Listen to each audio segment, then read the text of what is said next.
Bonjour les amis, j'espère que vous allez bien. En début de semaine, on se retrouve comme à l'accoutumée. On est dans ce café hypnose pour parler d'hypnose.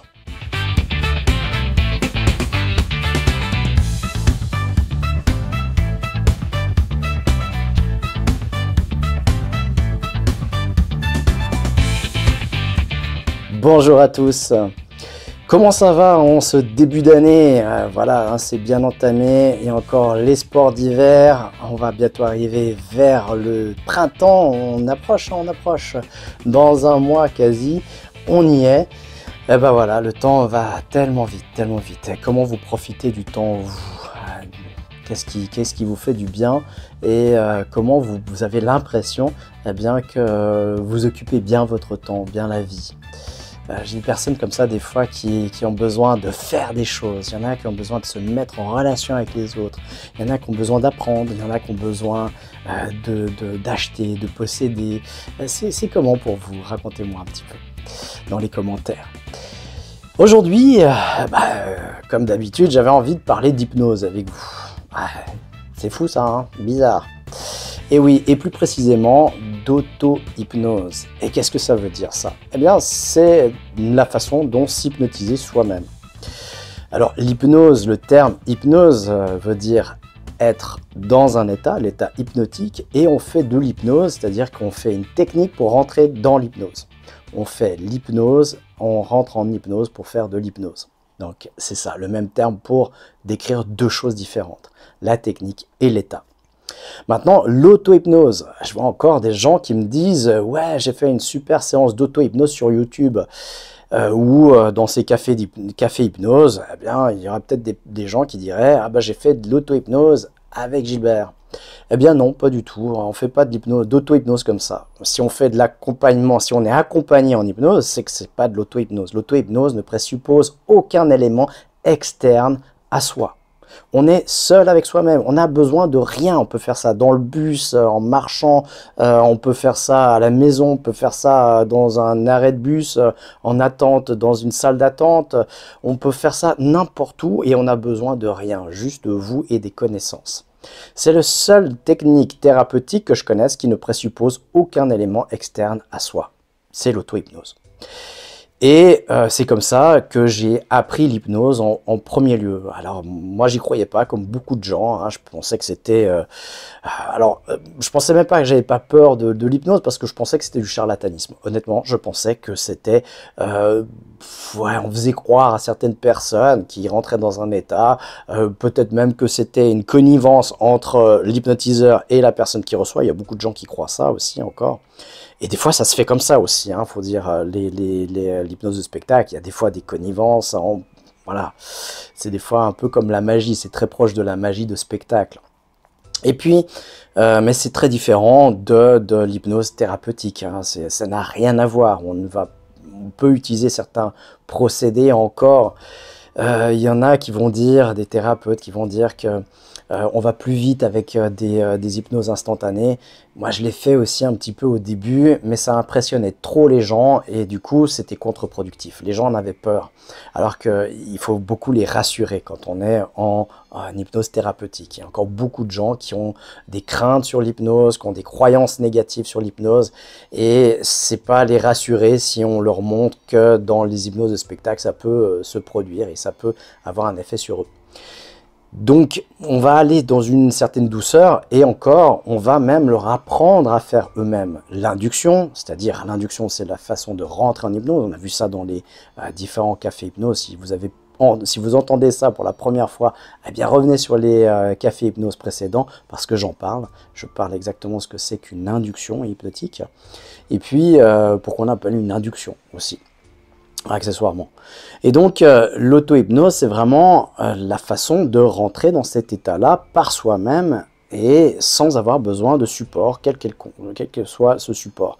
Pas besoin de musique, d'un endroit calme, non plus, parce qu'il y en a qui disent « Ouais, moi je peux pas faire la méditation quand il y a trop de bruit autour de moi. » Eh bien là, on peut même utiliser le bruit qu'il y a autour pour rentrer en hypnose. Le bruit ne va pas nous déranger pour entrer en auto-hypnose. Alors, c'est ce que j'enseigne dans le cours, un cours que je donne depuis 2006, 2016, 2015, 2016, 2015, ouais, peut-être c'est fin 2015 le premier cours que j'ai donné. Dans le cadre de l'école centrale d'hypnose avec Danny Dan de Bex. J'ai été formé par Danny Dan de Bex, qui était un précurseur de l'hypnose dans les années 70 déjà. Et donc, j'ai été formé pour enseigner l'auto-hypnose. Et après l'hypnose, pour pouvoir enseigner ces techniques-là. Et donc, on commence toujours par apprendre l'auto-hypnose pour pouvoir justement travailler sur soi, pour pouvoir avoir des premiers résultats, même quand on veut devenir thérapeute. Alors moi, à l'époque, j'avais pas l'intention de devenir thérapeute quand j'ai fait l'auto-hypnose. Je voulais juste un stage qui était juste après, qui était sur la communication hypnotique. Et pour accéder à ce stage, il fallait faire 4 week-ends d'auto-hypnose. Mais moi, encore une fois, je n'y croyais pas. Je pensais que c'était du charlatanisme, que ça fonctionnerait peut-être sur certains esprits faibles, mais j'étais bien évidemment beaucoup plus fort que ça, et donc personne ne pourrait m'hypnotiser. Et là, le challenge, il est bien parce que je me suis pas battu contre quelqu'un qui essayait de me mettre en hypnose. Non, je me suis même pas battu contre moi-même parce que c'était moi-même qui le faisais sur moi-même. Donc je vais pas me battre contre moi, ce serait complètement stupide. Et donc, voilà, j'ai fait mes premières expériences sans y croire, mais en le faisant. Et encore une fois, là aussi, il y a des gens qui me disent « Ouais, mais il faut y croire, ou vous avez un don hein. ». On pense souvent que c'est un rapport avec un don que j'aurais ou que les hypnotiseurs auraient. Pas du tout. Ça s'apprend. Techniquement, n'importe qui peut apprendre à faire de l'hypnose sur lui-même déjà, et puis après sur les autres, évidemment.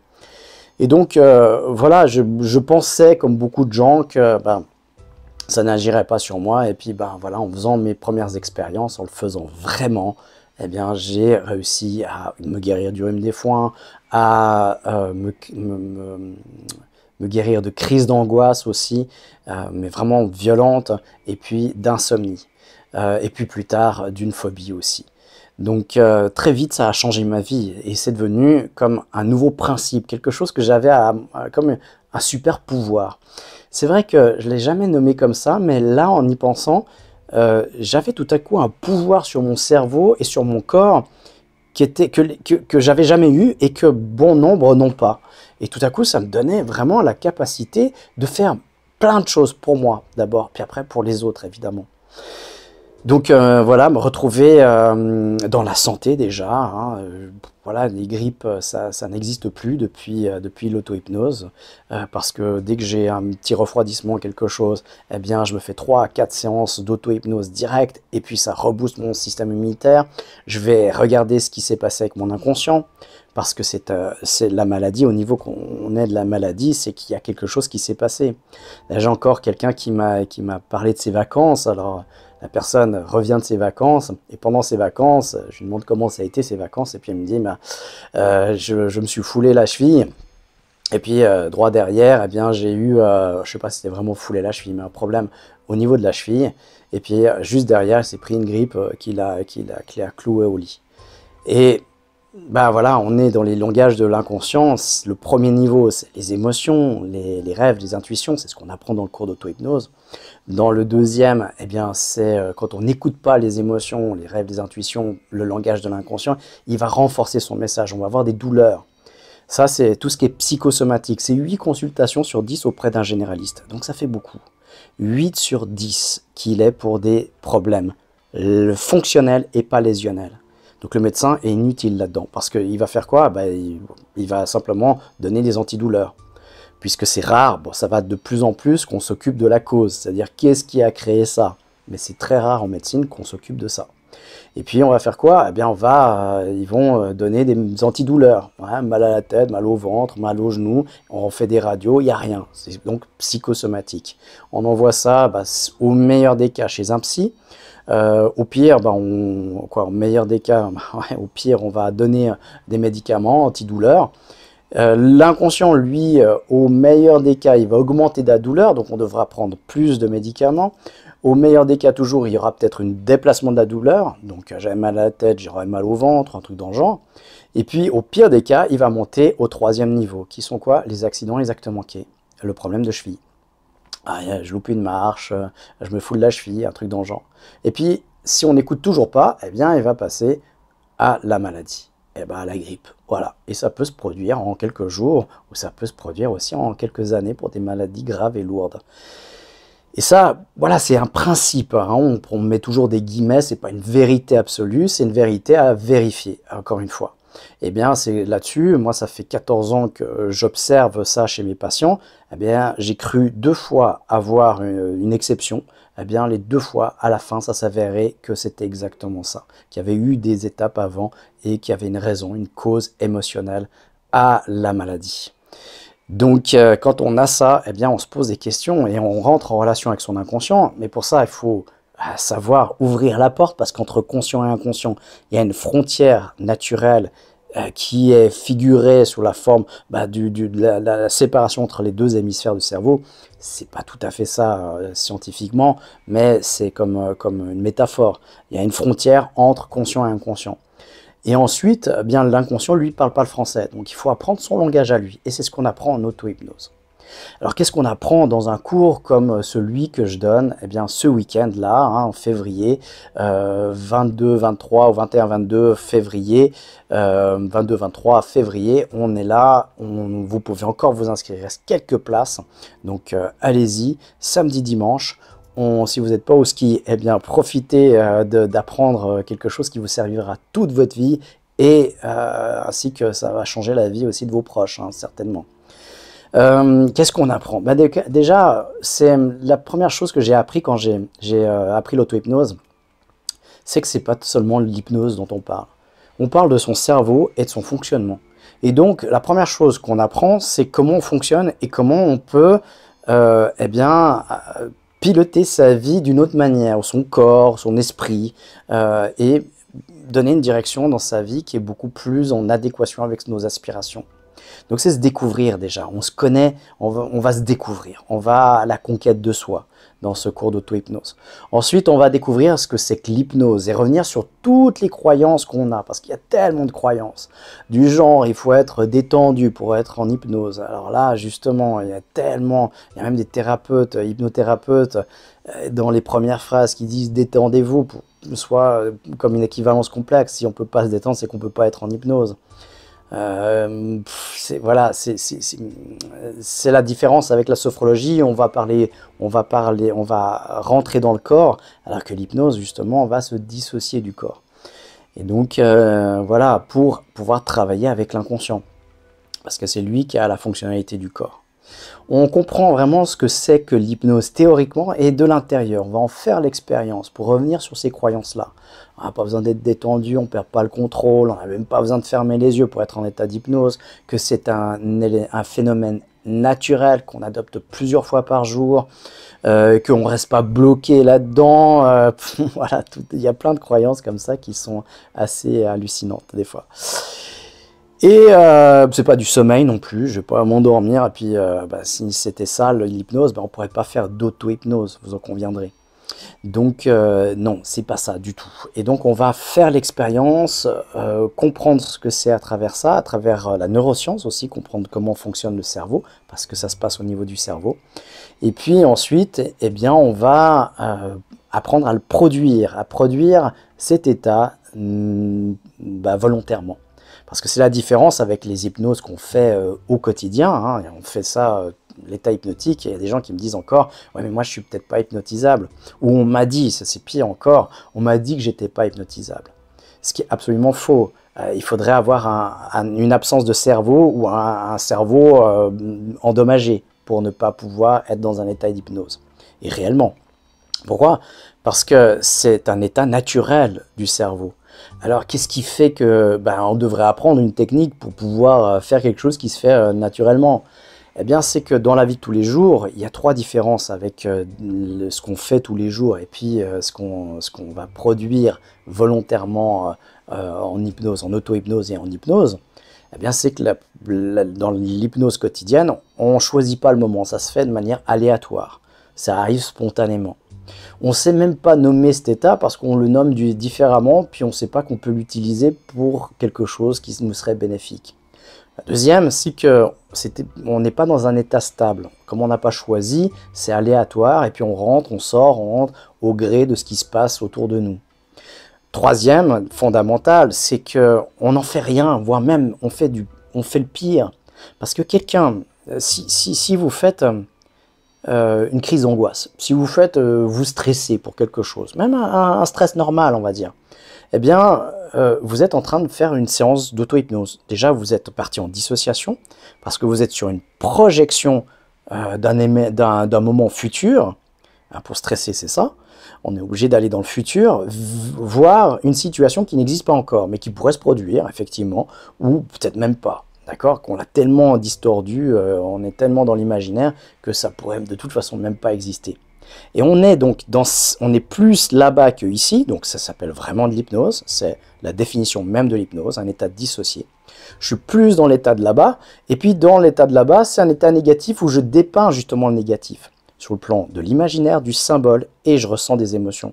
Du coup, j'amène ces émotions ici, et quand je ressors d'une séance d'hypnose pourrie comme ça, eh bien je repars avec la charge négative que je me suis donnée. J'ai fait donc une super séance d'auto-hypnose sans savoir, et qui va être vraiment hyper négative et que je vais porter après plus tard, et qui va m'attirer tout ce que j'ai mis comme suggestion négative dedans. C'est magnifique. Alors autant justement apprendre à ce que c'est que l'auto-hypnose pour pouvoir faire des bonnes séances après derrière, ne serait-ce qu'au quotidien, ok? Pour corriger déjà ça. Ensuite, on va justement apprendre à rentrer dans cet état soi-même volontairement et donc stabiliser l'état aussi d'un point A à un point B. Et puis après, on va apprendre à travailler dans cet état-là. Donc 4 familles de techniques. Dans ces familles de techniques, on a la suggestion, qui est une des premières techniques en hypnose. Donc voilà, il y a des gens qui ne savent même pas encore ça. C'est même des professionnels dans l'hypnose, on va travailler avec la suggestion. Et ça, c'est super important. Ensuite, on va travailler avec la métaphore. Il y a aussi là-dedans, des fois, des croyances populaires, même dans le milieu, qui disent on ne peut pas travailler avec les métaphores en auto-hypnose. C'est absolument faux. D'ailleurs, on va travailler avec des métaphores dans l'expérience jeudi. Ensuite, on a la 4e forme, c'est travail direct avec son inconscient.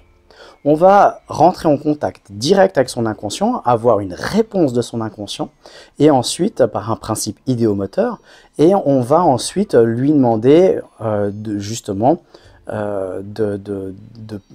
de faire quelque chose, de ce dont on a besoin, nous guérir d'un problème, d'une maladie, d'une sensation, nous libérer de quelque chose, et puis ou transformer quelque chose, et puis on va le laisser faire. Puis lui va nous indiquer quand il l'aura fait. Et le truc un peu magique, c'est que ça marche, voilà, ça marche. Et c'est pas récent, hein, c'est pas des techniques récentes, c'est des techniques qui ont plus d'un siècle. Donc voilà, on sait faire ça depuis plus d'un siècle, travailler directement avec son inconscient. Ensuite, on va travailler la 4e technique, qui est l'encodage direct dans notre cerveau, comme un informaticien. On va comprendre comment notre cerveau, qui travaille comme un ordinateur, encode nos souvenirs. On va pouvoir modifier ces souvenirs pour renforcer les souvenirs positifs et puis désagréger, dissoudre les souvenirs négatifs. On ne va pas les oublier, on va pas faire de l'amnésie, on va toujours avoir les souvenirs, mais par contre, ils n'auront plus un impact émotionnel sur soi. Donc tout ça, on apprend ça en 2 jours, c'est-à-dire un week-end. Un week-end, vous sortez du week-end, vous avez ces connaissances-là, et vous avez un entraînement à faire avec 10 exercices que je vous ai mis pour faciliter les choses et rentrer directement dans l'apprentissage. Voilà, ça c'est le niveau 1. Le niveau 2, après, on va accélérer le principe d'induction, rentrer en contact avec l'inconscient. Et puis ensuite, on va travailler sur des techniques très spécifiques sur gestion du sommeil, sur gestion du stress, sur nettoyage émotionnel avec des personnes, le deuil, voilà, mincir, les addictions. On va travailler sur des thématiques comme ça à chaque fois, avec des techniques très spécifiques qui nous permettront d'aller plus vite et puis d'être encore plus efficace. Mais pour ça, il faudra bien entraîner le niveau 1. Voilà, donc l'auto-hypnose, c'est vraiment l'autonomie totale. Avec ça, voilà, vous allez pratiquement plus jamais chez le médecin, sauf voilà, si vous avez des gros problèmes. J'y suis pas allé depuis Depuis, moi j'ai refait un dernier contrôle là, mais avant, ça faisait 7-8 ans que j'étais pas retourné chez le médecin. Et voilà, c'était de nouveau, c'était pour un contrôle, c'est tout.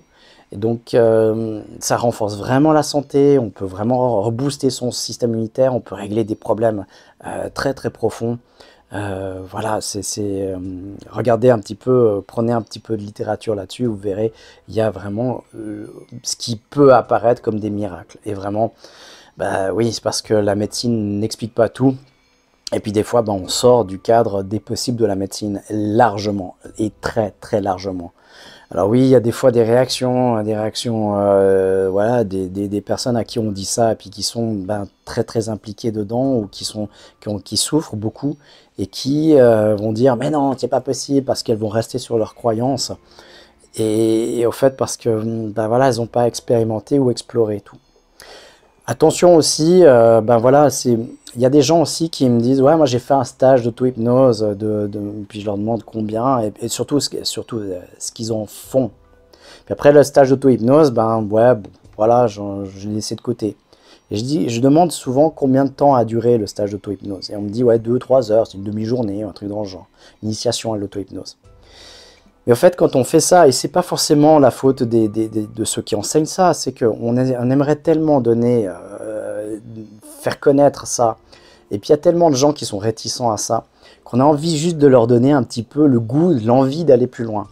Et puis, en fait, les gens restent sur cette première approche qui est assez simple, mais pas simpliste, et qui donne une image de l'hypnose. C'est vraiment, ah, c'est que de la méditation, c'est que ci, c'est que ça. Et puis du coup, ben, on n'en fait rien, on n'expérimente aucun résultat positif, et puis du coup, ben, on met ça de côté, au même titre que n'importe quoi d'autre qu'on a déjà testé. Et c'est dommage, c'est vraiment dommage, parce qu'on peut aller vraiment très très loin avec l'auto-hypnose. Et donc c'est pour ça que c'est un minimum de 2 jours qu'il faudrait faire pour pouvoir, même une initiation, hein, voilà, on peut aller beaucoup plus loin qu'une initiation en 2 jours, mais quand même. Et puis après, bah, il faut y aller, dès qu'on a un problème, il faut tester l'auto-hypnose, il ne faut pas le mettre de côté, et puis, prendre des médicaments. Moi, par exemple, les problèmes de tête, maux de tête, bah, directement, ça me prenait 25 secondes, 30 secondes pour rentrer en contact avec mon inconscient, avec une induction rapide qu'on apprend au niveau 2. Et puis après, bah, c'est contact avec l'inconscient. Est-ce que tu es d'accord de m'enlever le mal de tête? Oui, non, oui, eh bien vas-y, enlève-le. Puis boum, ça part direct. Et là, c'est bluffant, mais c'est bluffant. Parce qu'encore aujourd'hui, ça me surprend, même je suis habitué, ça fait quasi 15 ans que je fais ça, mais je suis toujours bluffé par ça. Comme enlever une douleur, voilà, vous allez chez le dentiste, bah déjà vous enlevez la peur du dentiste avant, et puis dedans, bah, vous dégagez, et puis il n'y a plus de douleur, plus de sensation. C'est assez simple en plus d'apprendre ça. Mais par contre, bah, il faut l'entraîner, il faut y aller, il faut s'y intéresser un petit peu plus que ça. Voilà, bah j'espère que j'ai pu attiser votre curiosité. Et puis, bah, si vous voulez en faire l'expérience ce week-end, eh bien, vous êtes les bienvenus. Venez nous rejoindre au Centre Aurora à Échandon, 9h, 17, 18h, samedi, dimanche. Et puis, si la date vous convient pas, bon, on en a un peu plus, on a d'autres dates qui sont posées. Regardez sur autohypnose.pro. Autohypnose.pro, vous avez les prochaines dates. Et puis si vous êtes trop loin, vous êtes au Canada, parce que je sais qu'il y en a qui me suivent depuis le Canada, la Belgique, la France, même plus loin, France éloignée que la France frontalière, eh bien vous pouvez aussi suivre le cours en ligne. Et il n'a rien à rougir du cours en présentiel, parce qu'il fait même 4 heures de plus. On a à peu près 14 heures à disposition pour faire 2 jours de formation. Eh bien en ligne, il fait 18 heures. Donc voilà, vous pouvez aussi, et c'est le même cours, c'est exactement la même chose, le même contenu, les mêmes exercices, les mêmes démonstrations, tout est exactement pareil. Et puis on a un lien privilégié à travers le cours, vous pouvez poser vos questions, j'y réponds, je vous réponds directement, vous pouvez me contacter directement aussi, et on peut se faire du distanciel, vidéoconférence, pour répondre à vos questions. Donc voilà, tout est à votre disposition. Maintenant, il ne reste plus qu'à en disposer et puis transformer votre vie grâce à cette technique qui est pas super moderne, hein. Ça a plus d'un siècle et demi, pratiquement 2 siècles, l'hypnose moderne, et donc ce qu'on appelle moderne. Donc voilà, il y a de quoi faire pour la préparation mentale, pour la santé, pour les phobies, pour le sommeil, pour énormément de choses. Vraiment pour les douleurs, ouais, on peut vraiment s'occuper d'énormément de choses grâce à l'hypnose et l'auto-hypnose. Toujours aussi à votre disposition au Centre Aura si vous avez besoin d'une consultation. Et puis voilà, je crois qu'on a fait un peu le tour. Il y aurait tellement à en dire. Bah, il y a 2 jours en tout cas pour un premier jet à en dire. Voilà. Et donc là, on va s'arrêter là. Et puis, bien, on se donne rendez-vous jeudi à 20h20 pour faire cette expérience hypnotique du jeudi. On continuera à parler d'auto-hypnose et puis on verra ce qu'on peut faire dans cet état et dans cette expérience-là. Eh bien, d'ici là, je vous souhaite une excellente journée, soirée, semaine jusqu'à jeudi. On se retrouve jeudi et d'ici là, portez-vous bien.